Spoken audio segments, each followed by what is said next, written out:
All right. Hello, everyone. Hey there, Charlene. Hi, Amos. How's Dallas? Welcome. Dallas is okay. Okay. Nice, beautiful day today. So it's good. Yeah. Welcome, everyone, to This is Crucial, our monthly podcast focused on healing justice and racial equity. Special good evening to those of you joining us from FPC Dallas, and good afternoon still to our friends in Berkeley. We're back for another conversation that matters enough to make us uncomfortable. One note before we start that conversation: please do use the chat functions on Facebook and YouTube to ask questions, or just join the dialogue, or if you just want to say hello and let us know that you're present. All those messages get back to us, and even if we don't get to them tonight, they inform how we think about future episodes of This is Crucial. So we are listening. Charlene, please do introduce our extra special guest. I know, I'm so excited about our episode today. I want to start out by saying that I was just at a church picnic with some folks from First Pres Berkeley who were saying, one individual in particular who was saying that she's so hungry for these conversations, and that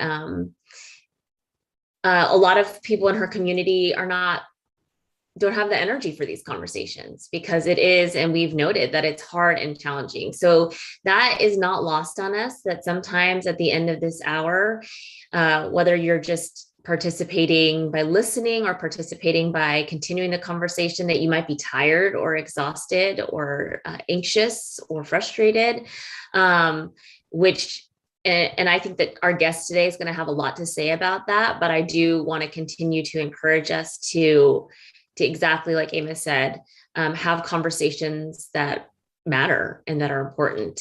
And so for First Pres Berkeley folks, our guest today, Sandhya Jha, is a friend and a familiar face.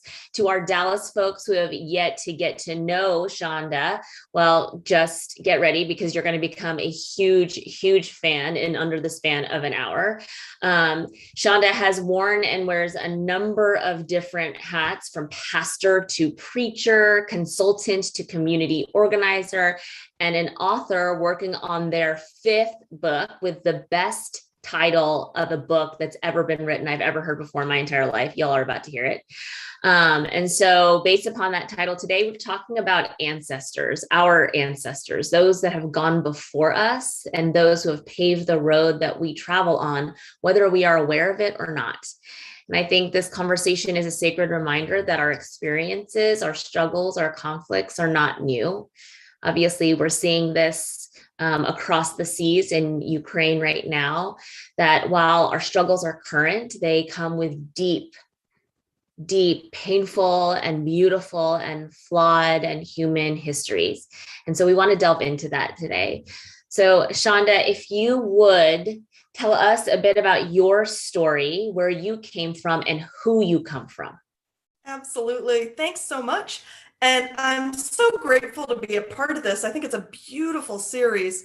I love the fact that your churches are journeying together, along with other people who are excited enough about this to join along in the journey. So thank you for doing it. So my father was from West Bengal in India. In fact, he was born into the state of Bengal before partition, before colonization was over, and lived through partition, lived through the British created famine during World War II.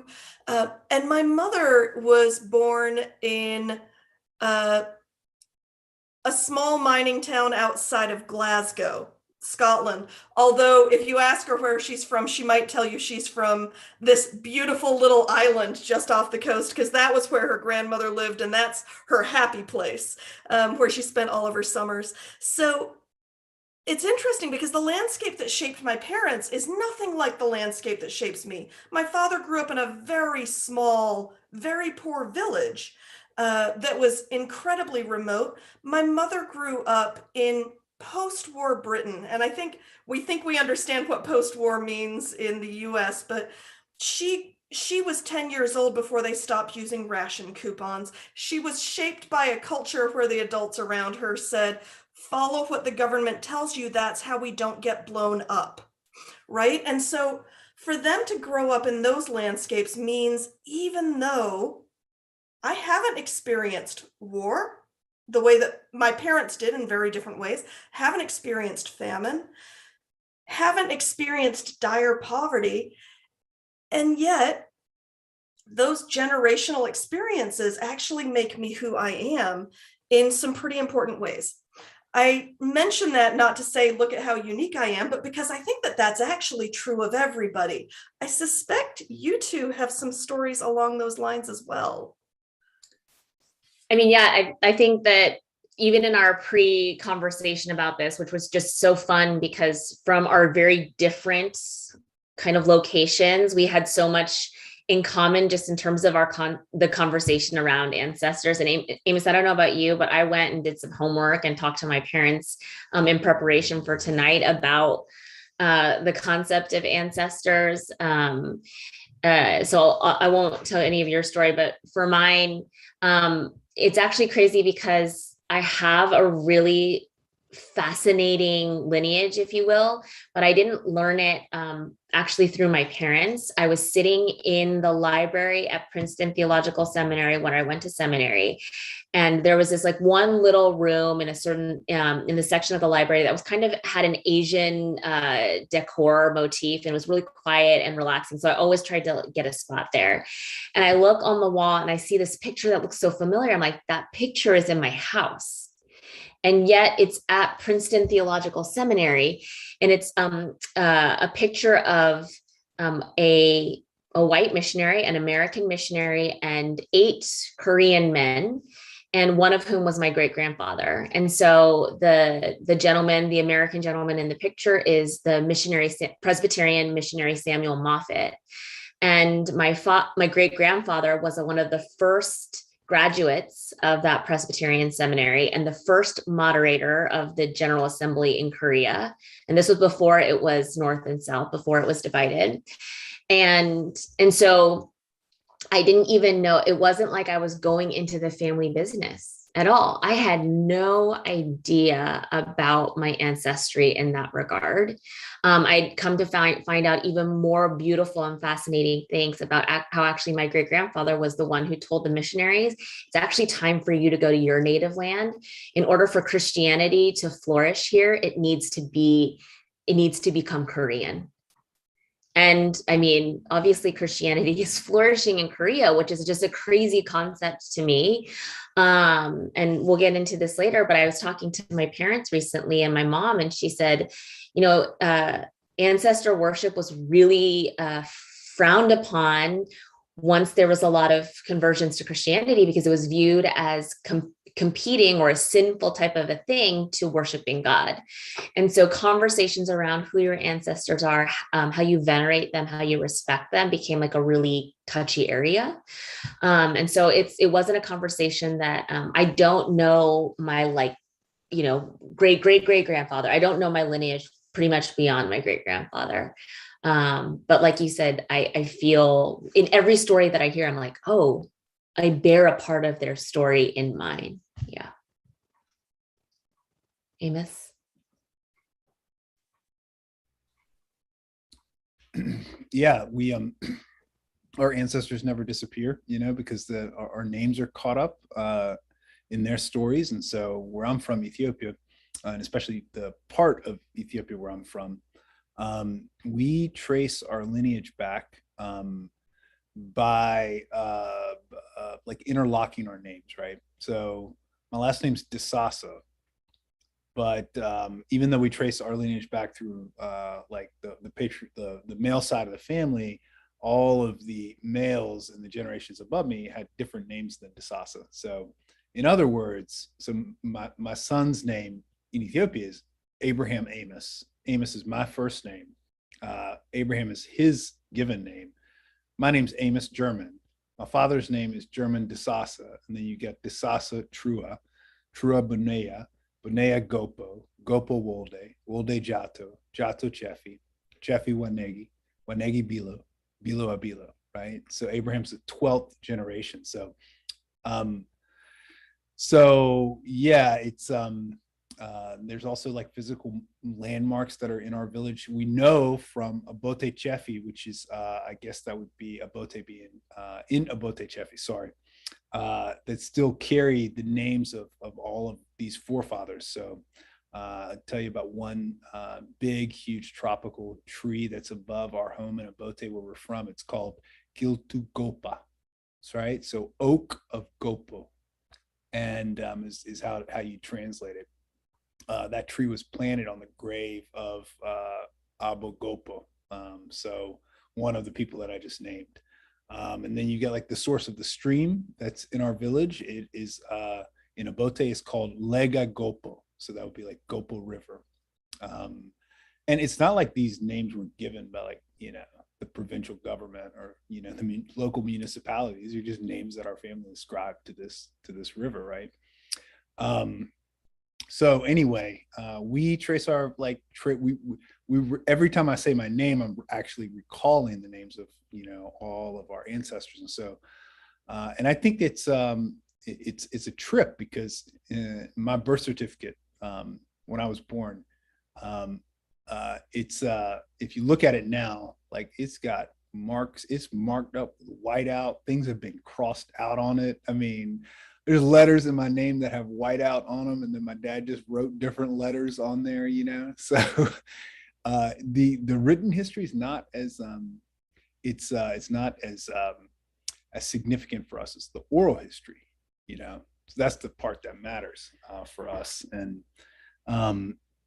so our history is oral. Our ancestors are kept alive by the stories we tell about them, right? There's no like objective set of like book of information where you would go to hear the stories of your ancestors. We keep them alive, number one, by saying our name every single time, and then number two, by telling stories about them.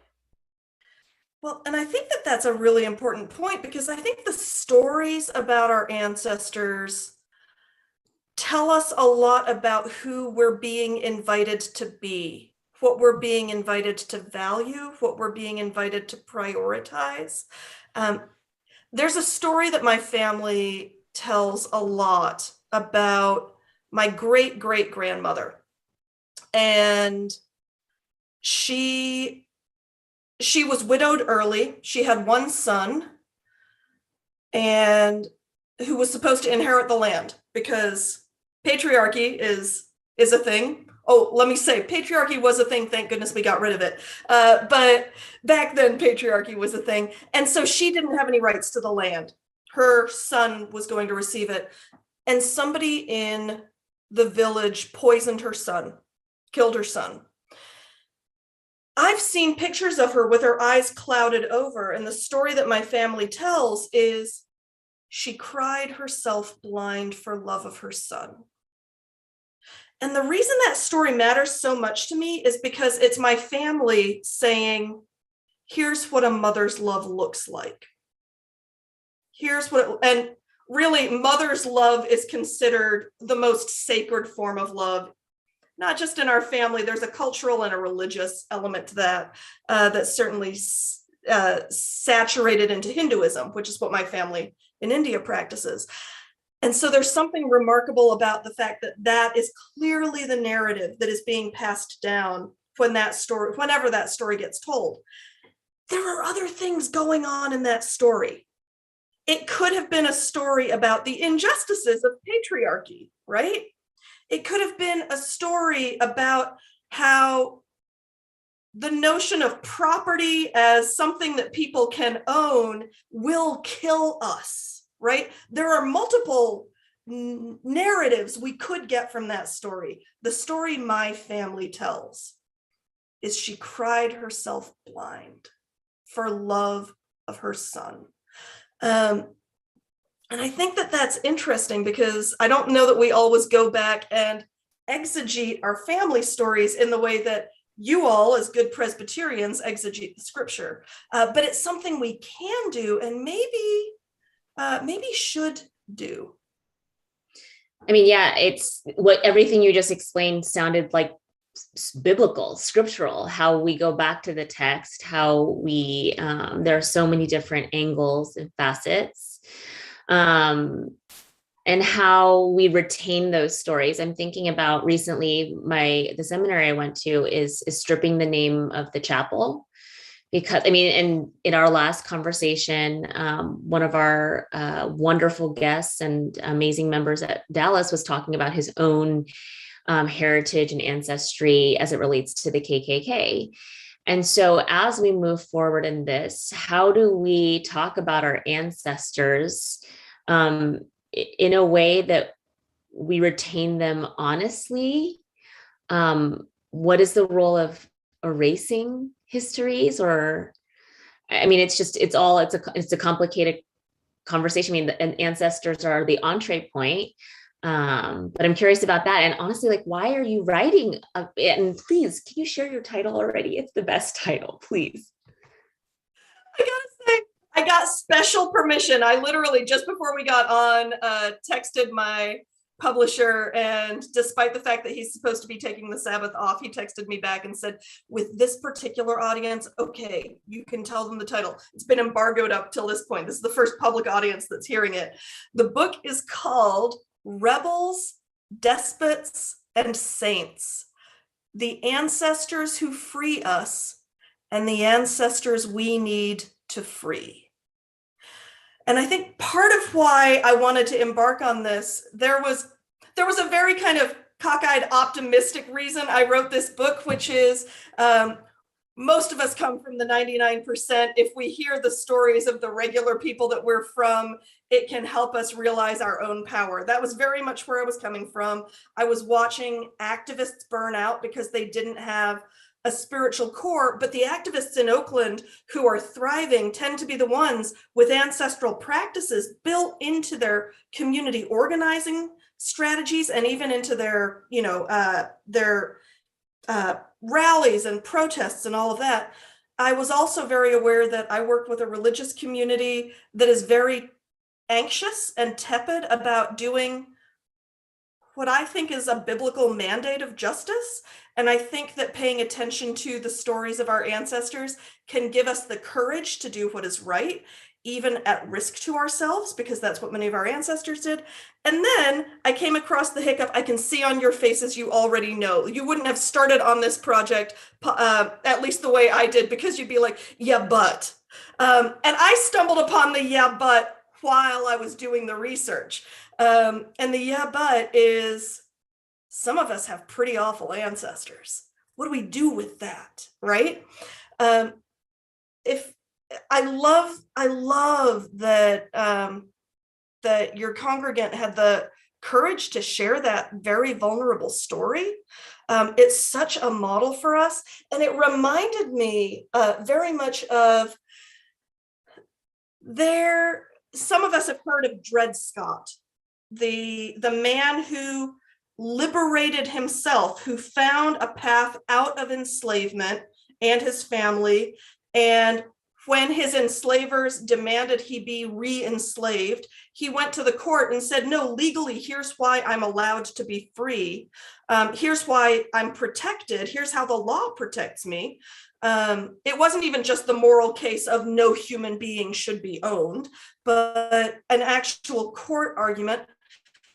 And he lost the case. It's frequently, I mean, everybody who studies the law knows this case as an example of how our justice system can fail. It's the primary example of how our justice system, when following all the rules, can still fail.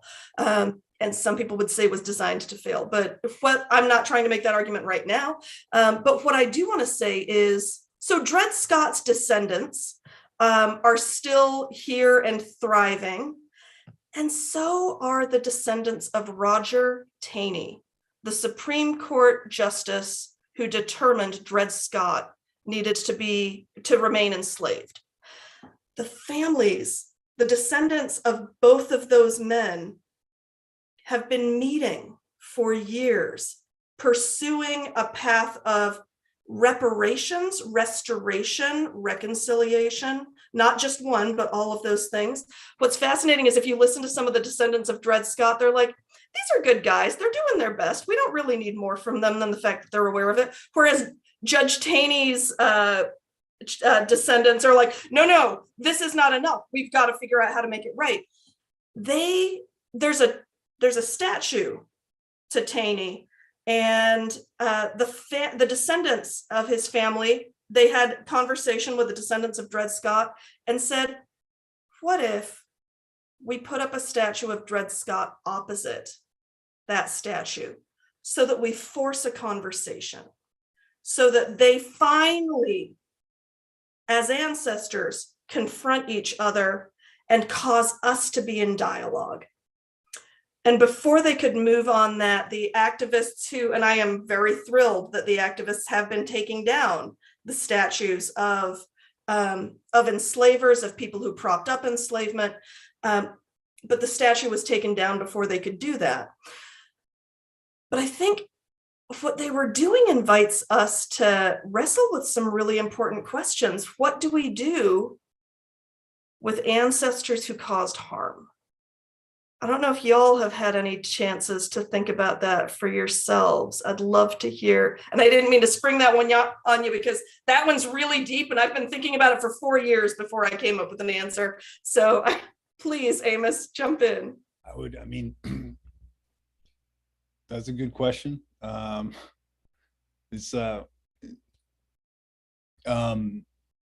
We rewrite stories, I don't want to romanticize, right, this kind of oral tradition that we practice in my culture, but it's whoever the story, there's a lot of power in like holding the narrative and getting to tell the story, right, being in a position to articulate somebody else's story, your ancestor's story. So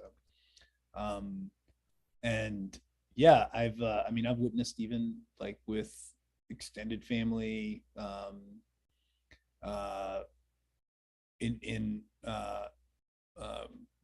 that we've written out or adjusted parts that aren't very comfortable, for us to hear, that don't align with our own mythology, and so and it's to resist that is really hard, because internally, like the internal mechanism, right, that sort of controls these relationships is very definitive. Like it's fixed. It's difficult to go in and like ask questions of a culture in which, number one, nobody asked those questions, and so when you ask them, everybody's like, why are you even talking? Like, why are you talking about this? There's zero. I've experienced little interest in re-examining or reinterrogating, the stories of our ancestors when they're not, when they don't match or align with our mythology, just not there. So, and yet we're actually always interrogating and re-examining the stories. It's just like certain people get to do it, Mm-hmm. Certain people get to be editor, and it's not everybody gets that opportunity or that chance. That's what I would say. We just rewrite them when we don't like them. Just tell a different story. And I remember you saying this about Ethiopian culture, and the same as of Korean culture, and I imagine Indian culture as well. The ancestry is traced it's all patrilineal, right? And so on Chuseok holiday in Korean culture, you lay out food for your ancestors, but it's always on the male side. So if I were to get married to someone, I essentially say goodbye to my ancestors, on my birth side, and marry into a different lineage. And so that's obviously going to limit. So not only is there the narratives that we're trying to maintain, then there's the patriarchy, in which it's like the system in which the stories get passed down. But we're in an unprecedented time right now where, with social media, we don't get to control our narratives or forget them as easily as our parents did, right? Like there isn't a, you know, a virtual trail of my great grandfather of all the amazing things he did, or those times that he popped off on Twitter and all of a sudden 10 years later that opinion's not so cool anymore, right? Like you said, Amos, like we just remember these stories that we want to. And so it'll be interesting, has the ancestry game changed? Like, will I actually be honored as someone's ancestor? Or is information just so, are we so inundated with all of these? Like, I mean, like, you know, several generations from now, is someone going to pull up my Instagram account? Am I going to be judged on that? Or my sermon? You know, it's just, it is a different game. And how does that impact how we relate to our futures in our past? Or in our past? Yeah. Go ahead. I'm sorry. No, I mean, I know there's deep sexism in Korean culture. There's no way that wasn't at play in the generations of my grandfather, great grandfather, all that kind of stuff. I just, like you said, those stories aren't being told. So I actually don't have the material by which to be critical. So this is part of why I ended up structuring the book the way I did. Was the first 3 chapters are on embarrassing ancestors, which is not actually what you think it is. I'll come back to that. Atrocious ancestors, and overlooked and over-romanticized ancestors. And it's interesting because as I've been doing this research and having these conversations, I've realized, and I thought I was not surprised to hear this come up. I did wisdom circles with people of color, and I did wisdom circles with white people. I was not surprised to hear this surface in the white people wisdom circles, but it turns out it was true in both circles. Many of us have ancestors whose stories we haven't been told because they were disruptive. And so within dominant culture, and I think you all have been having enough conversations about race that I can use some shorthand here and say whiteness was very intentionally constructed as a racial category about 400 years ago in very particular ways in the US, in what is now the US, that in many ways erased people's ancestries and cultures and distinct self-understandings and replaced it with a white culture that was, again, a synthetic thing, an intentionally created thing, which includes a sense of, because we are on top, because white people are on top, they aren't disruptive to the status quo.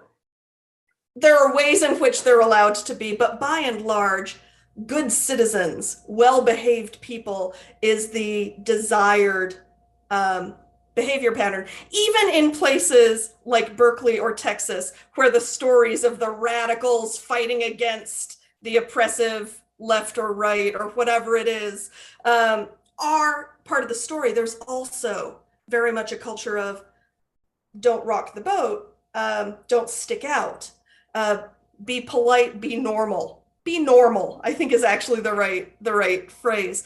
So I wasn't surprised to hear that show up in the white wisdom circle, because so many people had lost these amazing stories of people who had challenged evil, who had stood up against harm, because even telling those stories meant they stuck out.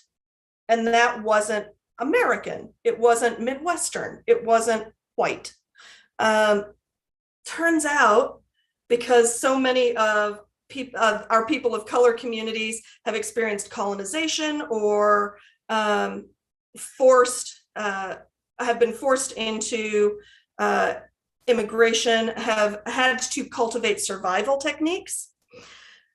The same thing happened among a lot of the people of color I talked with, which is there were ancestors who were deemed embarrassing because they didn't fit into a norm, because it would have meant we would have stuck out. And so I think there's something interesting about the fact that for very different reasons, all of us may have some ancestors that we have to do some digging around to hear about because they were unusual and nothing more than unusual. They held on to ancestral healing practices. They stood up against the Confederacy when they lived in a Southern town. Whatever it is, we sometimes lose great stories because they disrupt us being invisible and safe. Amos. What happens if we don't reclaim? Like, what if we're just like, yeah, I'm good. Don't need to know anything more about, my ancestors. I'm satisfied. I'm actually working on in the future to rewrite, like in the work I do, I'm trying to establish a completely different narrative for my family name, Yeah. What do you say to those of us? And I acknowledge that I'm probably there are times when I make decisions and choices about like my own life, just to spite, my ancestors, right? Or the story the story that I've been handed about who I'm supposed to be because I'm a Disasa, right? Yeah.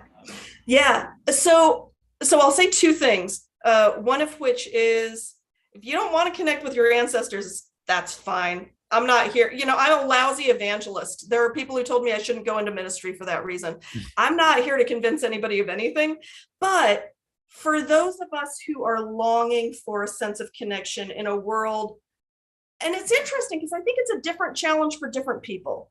I think the American ethos and its incredibly toxic evil of individualism has caused us to be so isolated from anyone, from each other, from our past, from any sense of connection. That I think that's part of what motivated this, because I do most of my work in this country. And it is such a toxic sludge that we don't even realize is flowing through our veins not that long after we've come here. In fact, we've been trained to think it's a good thing. That's how insidious it is. That said, for those of us who come from strong senses of our ancestors, and with that comes here's what you are obligated to do as a result. There's a catchphrase. There's a saying, and I think it's all across India because I saw it at a Punjabi restaurant, but it certainly has destroyed lives in my own Bengali family, which is, but what will people say? For that to shape generations is also a problem of equal heft, right? And I think that's what you're talking about, which is, here's what you are required to be because of your lineage. I think in those moments, and this is where, so the first third of my book is about biological ancestors to some extent. The middle portion is, so do we have a right to claim other ancestors? What does it mean to claim cultural ancestors? Because when I discovered, being Indian doesn't just mean being well-behaved and staying out of trouble and being acceptable to white people. Being Indian can be about, and not just Indian, Bengali, my own people. We were radical disruptors. We had a key role in dismantling colonialism. That's not the story I was raised with. But it turns out I've got this cultural narrative so that I'm not alone in being the kind of person I am. It turns out there are people who came before me. It's much less lonely. And we are actually social beings, except those of us who are malformed and isolationist. And I will pray for all of you who are like, don't need anybody. But most of us, and this is why we're in church, are social beings. We need that connection. And I think the biological ancestors are certainly not the only ones that we can turn to if we're experiencing that sense of this notion of biology being destiny is also a dangerous thing. I still appreciate you naming the individualism piece that is just rampant in our culture and our context. And I think how that's contributing to why these conversations are so challenging and exhausting and dangerous, honestly. I mean, a lot of what some of the pain I'm hearing within my own community is, I mean, I think Hank would be a perfect example of, Hank wasn't in the KKK, right? And yet there is like rhetoric now that's just about shame. And I think, like, well, if it's in your history, you, like, white people bear all of that shame, even if you're not racist or you are not in the KKK. It is in your lineage, like, you hold responsibility, blah, blah, blah, blah. And there's pain around that for a lot of people who in this kind of discourse just constantly feel accused or berated. I'm sympathetic to that and compassionate to that. And I think for me, I haven't heard this, but it's really resonating with me now that it's so due to this notion of individualism, right? That everything is some kind of a verdict on who we are as an individual. And that it's not like, you can have that in your past. And I'm not saying you're a bad person or that is you, but we are a part of this fabric, right? And you can't pull that thread out, and have it exist individually. So in the work that you're doing, like, how do you encourage or help encourage people to have conversations that are honest, but not so individualist? So that one's easy for me. And I think it's easy for me because I'm a Christian. And somebody who takes the Bible pretty seriously. And the Bible wasn't written for individuals. It wasn't written about individuals. It was written for the sake of creating community. It was written for the sake of a people thriving and doing right by each other. And what I think is fascinating, and yes, I'm not apologizing for it. I firmly believe that, again, that toxic sludge of individualism that really grows in this country in particular has caused us to misread the Bible, which very infrequently uses you singular or I singular. It's almost always to the you plural and the we, the first person plural. And what's interesting is so many of the stories of our ancestors can point us to solidarity. I had the wildest conversation do I have time for a wild conversation I had over lunch? So I'm writing my book right now. I've got about 4 days to finish it. Y'all pray for me. I decided to treat myself to lunch, looking out on the water. It's gorgeous. And then local guy decides that he thinks I'm cute and he's going to sit down next to me and talk to me. And unfortunately asks me what I do, and I'm not good enough at lying. And so I try to avoid it. I'm like, I just do contract work. And he says, what kind of contract work? And I said, I do anti-racism. And he's like, good for you. It's so important. I've never understood why people could think badly about people based on race and why they used to have different water fountains. And the fact that they're doing it to white people now, it's really important. I'm like, oh, okay. And I was like, and he says, there are kids today who are getting sent to school and being taught to be ashamed of being of themselves because they're white. And I was like, so have you read any of the curriculums? He's like, I study this stuff all the time. And I'm like, but have you read the curriculums? And he's like, I don't understand. And I was like, so look, and despite the fact that I'm supposed to be on break, I say, so here's the thing. The same people who hurt enslaved people, the same people who hurt immigrants, almost every single one of them also hurt poor white people. And he's like, that is what we need to talk about. Poor white people got hurt. And I'm like, that's not really my point, but let's talk about Bacon's Rebellion. And I said, by 1676, which is when Bacon's Rebellion happened, because this is what happens if you try to flirt with me at lunch, men. I'm just letting you know. The girls might get away with it, the men do not. Okay, so 1676, the people who own the land have decided they want to wipe out all the indigenous people in the area. They send out the white indentured servants and the black enslaved folks to do this. And I said to the guy, by 1676, these white indentured servants and these black enslaved folks have already been trained to believe that indigenous people are savages who can't take care of the land anyhow, and they don't really matter. So they go out and also they have to, because the people who are in charge of their lives have told them to. They go out, they kill the indigenous people. But while they're out there together, they realize, hey, you know who else life sucks? Us. And they turn on the landowners because they realize they have common cause. These indentured white folks and these enslaved black folks come together, rise up against their oppressors. And their oppressors think, oh, this is not what we meant to have happen. And this is when the pseudoscience of race begins to take hold. So I'm telling him about this, and I'm like, here's the thing. This is the point in time where the people who actually have all the stuff can say to poor white folks, hey, you may not have much, but at least you're better than those people. And that's what has kept these systems in place for all these years.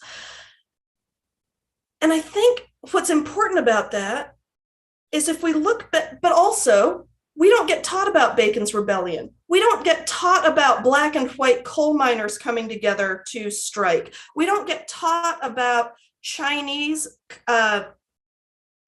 railroad workers organizing the largest ever labor strike. We don't talk about indigenous folks and black folks coming together in certain places in acts of resistance. We don't get taught about the times that we showed up for ourselves and each other, because then we wouldn't be normal. Then we would be learning how to be disruptive.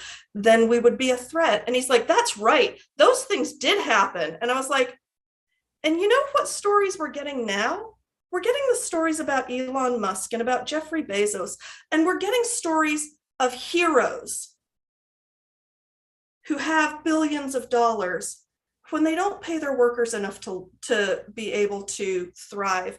I said the stories are the same ones now that the plantation owners were trying to sell us 400 years ago. And I think part of what's important about doing this work around ancestry is it connects us to those sacred stories in the Bible, and it connects us to the ways that we are able to be in solidarity with each other. It's true, the stories of our ancestors can show how they survived horrors so we can survive them too. But they did more than just survive. They resisted. They created alternatives. They built things that were beautiful, that had to be torn apart because they were such a threat to the people with all the power. If that's not a biblical story, I don't know what is. And I think that's some of what ancestor stories can offer us. So you're saying you didn't get his number? No? All right. Dude was 70 years old. He made sure to let me know he had a 40-year girlfriend. So at one point, so I could be aware of the fact that he wasn't too old for me.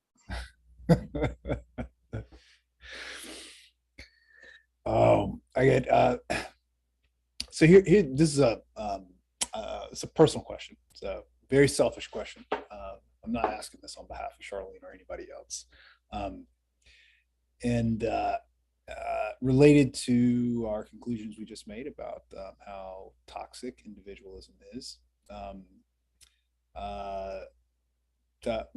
part of that toxicity is that we reserve the right to like have an opinion about everything as individuals, right?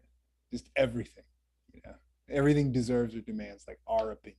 It's cool, not cool, awesome, not awesome, rad, if you still say rad.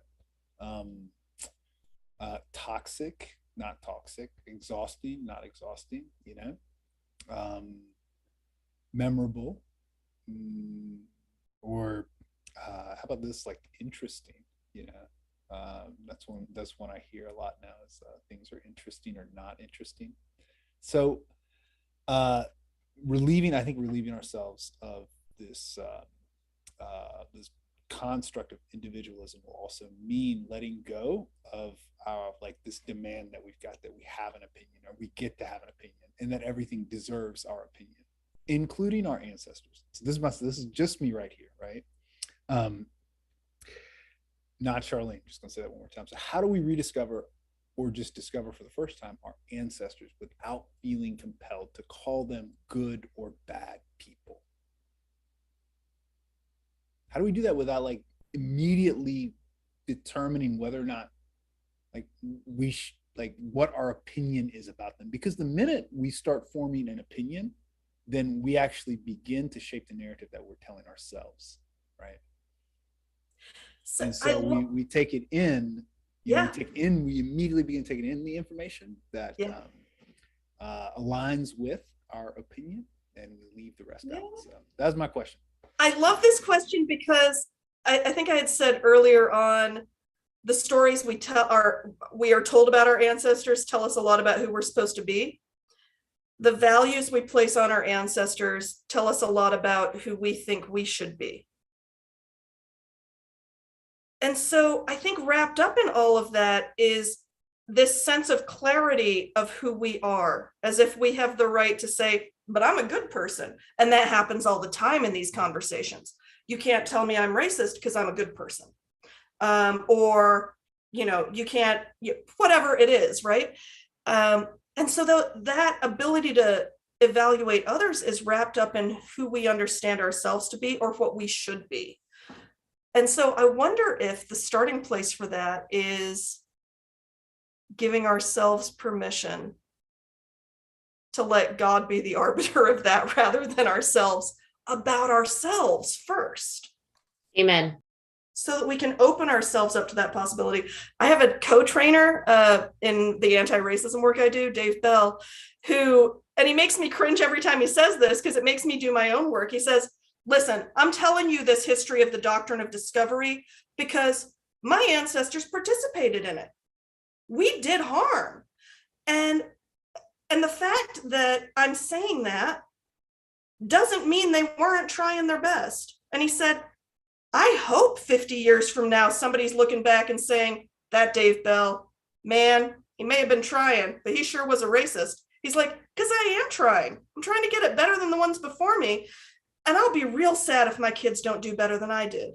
So what happens if we actually give ourselves permission not to be the final judges about ourselves? Does that open us up? I wonder, I'm asking you back this question. Does that open us up to seeing our ancestors differently? Charlene, what you think? I mean, Amos, you're the one who asked that great question.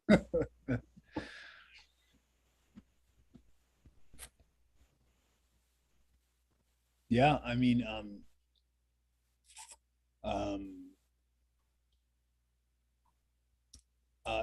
to like give yourself the grace to like to live as if you're disattached, from like any particular outcome or conclusion. Like I'm a good person, I'm trying to stay good, or I'm a bad person and I'm not redeemable, so I might as well just kind of keep on being bad, whatever that means. That would be I would say that's sort of the definition of like resurrection, is that you have died to this world, which is demanding. Like, it's demanding that we actually make those conclusions, that we put each other into the categories and put ourselves into those categories.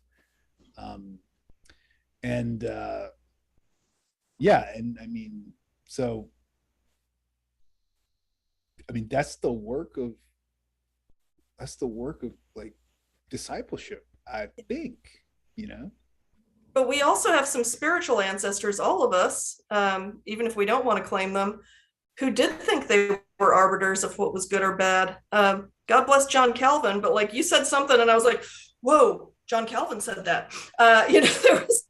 Wait, I said something John Calvin said? Yeah, I know, I'm sorry. I don't think you were saying it was a good thing, but you were talking about this notion of like, I'm a good person trying to stay good, or I'm a bad person trying to be good. There's some stuff there that overlaps with this notion of predestinarianism, right? Yep. Yeah, which means that it's countercultural just for us to say, maybe I can't say. Yeah. But to call yourself good, you know, or call yourself bad, right, is actually you're resisting the work of transformation and like reformation. And you're dead to the movements of the Holy Spirit at that point, right? If you think you're done and God is done with you in this world, then you might as well be dead, as I understand it, the way the gospel talks to me. But I think it's gonna, like, right now, for instance, this is my what I hear is that, like, white is bad, black is good. People, right? Just on its most basic level, all right? And this, I hear this from a lot of, like, I hear my more progressive minded friends, you know, speak in these kind of constructs, right? To where there's something angelic about being a person of color, you know, and there's something devilish about being white at this time in history, period. Like, that's how we begin when we relate with each other. We hear stories, or it's how we interpret the news. And so it's not just a matter of, like, making judgments on our ancestors, but the way in which we judge ancestors is just reflective of the way in which we're just judging, like, each other at this particular point in history. That's just me, anecdotal, got nothing, no kind of, like, research to back that up. I'm done. But it's, I mean, in all of these things, it centers, I mean, and this is something that I've known to be true, and yet, Shonda, you entering it into this conversation is pretty profound for me. It still centers the individual, right? And even, what if us being a good person or a bad person is actually not the point? I mean, like, there's this thing that I want to say that is both the most offensive thing I could say to an individual and perhaps the most beautiful thing. It's not about you, right? And that is the paradox of faith, because we have this God, this Savior who Jesus loves me so much that Jesus wants me to love everyone else more than I love myself. Like, how does that make sense? Right. And so in all of these conversations, it's either, you know, the oppression Olympics, or who's bad or who's good. And it continues to center on the individual. I mean, growing up, and I think it's safe to say for both of you, culturally, you know, the Korean culture traditionally is a collectivist society, right? And so everything you do bears judgment upon your family name. It's not about your, like Charlene Hahn's legacy. It's what does this do to the Han family name? Right. And so you don't store up individual wins or losses. Everything is held by the collective, which I mean, again, Shonda, you saying that, it's just like, oh my goodness, we are playing this game that doesn't even exist. If we actually claim to be God's people, a communal people, where scripture, like, how many attaboys did Jesus hand out? You are such a good boy, Peter. Never, not a once. Thanks for being a good guy, Peter. Jesus was totally an Asian auntie. Like, there's no way to be around it. Like, I ride hard for Jesus was black, but, like, when you read some of that stuff, Jesus was an Asian auntie. There's no question about it. Yeah, totally. Yeah, I mean, I don't know. This conversation's messing in my head for sure. In a good way. I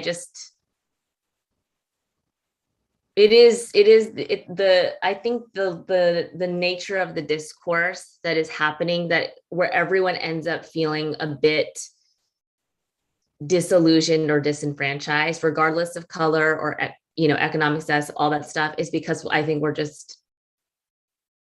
on a toxic loop. And so how do we get out of it, where we're just like, okay, so how do we honor our family name? And one of the things that I found the most beautiful about this whole project. I told you the first third is about biological ancestors, and that's where it stays messy. It just is messy. Some of it is we got to dig because there are stories about amazing ancestors we were never told. We got to dig because there were stories about suffering we were never told. And we got to dig because there were stories about harm that were never told. Or if we've unearthed them, we've been encouraged not to process them, which is what intergenerational trauma is, right? I'm not going to go down that road because we've done an awful lot of, wow, this is hard already. The second third of my book is about cultural ancestors, spiritual ancestors, and movement ancestors. For those of us who feel marginalized even within our communities, and that can be white people, that can be people of color, I got a chance to do a research project a year ago where I delved into the stories of queer South Asian immigrants as an ancestor project. Because it's only about 5 years ago I came into an identity as a queer person. So I don't have a lot of history with it or self-understanding about it. And doing this research, I discovered the only reason we know about South Asian queer immigrants is because of their prison records. Because their existence was deemed a crime, or at least their actions were deemed a crime. And very often, because there was a narrative of the devious, dangerous, corrupting influence of not masculine, but also brutish, harsh Asian men, South Asian men, taking advantage of these poor, vulnerable, young, innocent white men. The ones who ended up in prison were the South Asian men. But in the course of doing that research, I discovered, oh, I've got a different lineage, one that my family's never going to talk about, one that my church is still squeamish about. But I've got a lineage of people who went through some stuff that I don't have to go through because of all the things they did and all the ways they came together over time to change things. That's a huge gift. And so I think one of the interesting and beautiful gifts of cultural, spiritual, and movement ancestors is even when the stories of our family can be beautiful and also complicated, we've got families that have been divinely created for us. And we've got ancestors who may not be blood ancestors, but the fact of the matter is, the expression isn't blood is thicker than water. The expression originally was actually the blood of the covenant is thicker than the water of the womb. Our non-biological spiritual connections are much deeper than our biological ones. So I think recognizing how big the community of ancestors is, and in the church, we more traditionally call it the communion of saints,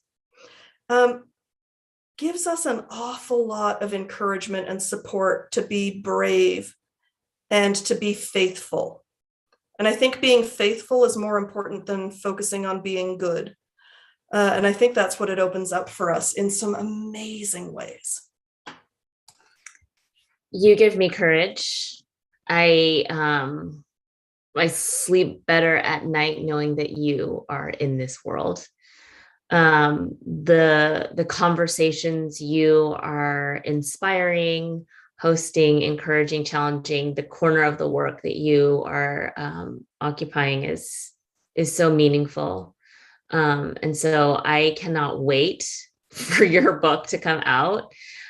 First Pres Berkeley and Dallas folks, just get ready, mental shopping cart, put that book in your shopping cart, right next to things that are going to feed your soul, but challenge you a bit. And so not a bit, challenge you a lot. Let's be honest, right? Okay, final question for you, Shonda. what my sincere hope, if I have hope for anything, is that we've got some young people who are tuning into this conversation. So Ancestor Shonda, what is your word, your hope, your benediction for the generations to come? Sometimes the people we're with right now are too much. And that's the time that we get to turn to ancestors to remember that we're not alone.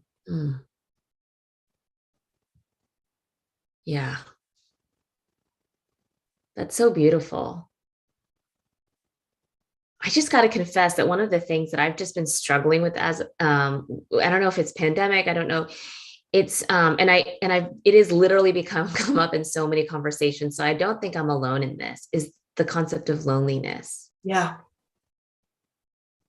And you just said we have friends, we have confidants, we have people who see us in our ancestors, and that's just a really beautiful image to imagine. Thank you for that kind of hopeful. Ugh, my heart is full. It's challenged and full. Amos? Got nothing else. Let's end it. Let's think that's an appropriate place to say good night. And thank you, folks. We will be here in this weird virtual space March 22nd, I believe, for our next This is Crucial conversation. We've got exciting stuff in the works for the coming months, exciting guests. And as I was in Dallas in January, Amos is heading west in May. And so just stay tuned on some exciting announcements up ahead. Shonda, we love you. We are grateful for you. Friends, blessings on your Lent journey as we head in that direction starting this Wednesday. Shonda, thank you.